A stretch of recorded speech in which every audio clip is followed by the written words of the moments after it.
最近这两天菲律宾总统马克思的日子过得不太安生，起因是他所提出并落实的邀请美军进驻菲律宾的计划，遭到了包括他亲姐以及前总统杜特尔特在内一大批菲律宾各界人士的反对。马克思的胞姐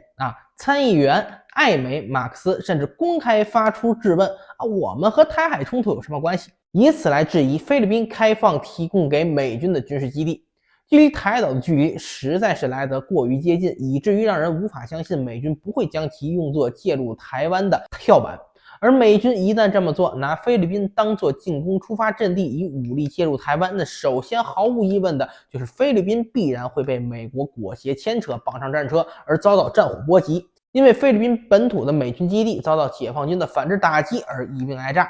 无独有偶，反对邀请美军进驻的人也不止马克思的亲姐一人。菲律宾前总统杜特尔特也是适时站了出来，对马克思邀请美军进驻行为提出质疑。杜特尔特的关注点主要在于，一旦美军真的进驻菲律宾，那么在战时几乎必然会用菲律宾当作跳板，以武力介入台海并攻击解放军，这必然会招致解放军的反击。一旦解放军的导弹向菲律宾飞过来，那么届时被美国绑上战车的菲律宾又该如何抵挡呢？美军都不敢夸口说自己能拦得住解放军的导弹。就菲律宾军队那连现代化装备都没几件前些年搞禁毒打毒贩还得中国支援一批轻武器的窘况，你还想拦住解放军的导弹，他没那能力呀，同志。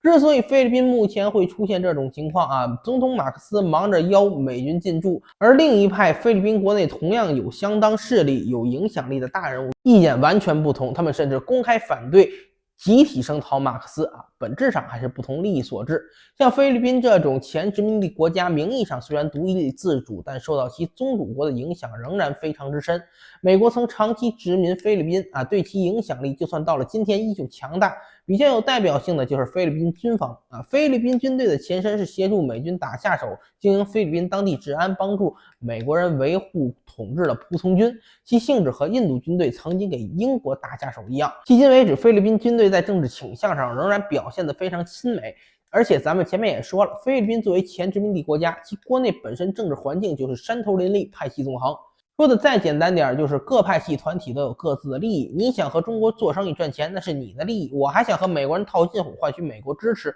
多捞点免费的美式装备用用后者这个情况说的就是受美国影响和渗透极深的菲律宾部队。而杜特尔特这一派反对美军进驻人士则主张和中国加强合作，换取经济发展。当各自利益不同产生冲突的时候，很容易出现现在这种各说各话的情况显得菲律宾作为一个主权国家，连内在意见都难以统一，这种奇葩状况出现。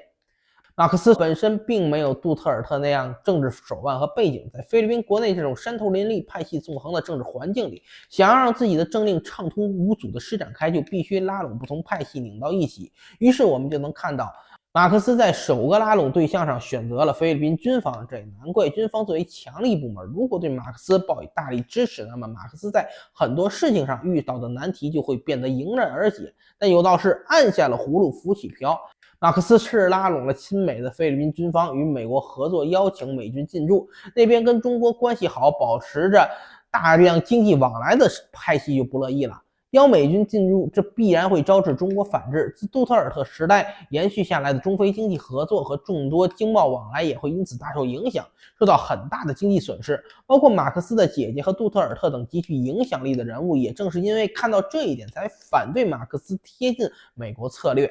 马克思这边后续的最新反应也比较有意思，一看国内呼声比较大，再加上解放军刚刚进行了联合利剑环岛军演，展示了一波在亚太无人能敌的强大实力。马克思随即改口表示不会允许美军用菲律宾基地来主动对中国发起攻击，菲律宾邀请美军进驻只是为自保听上去保证的挺好，但实操起来又是另一件事儿。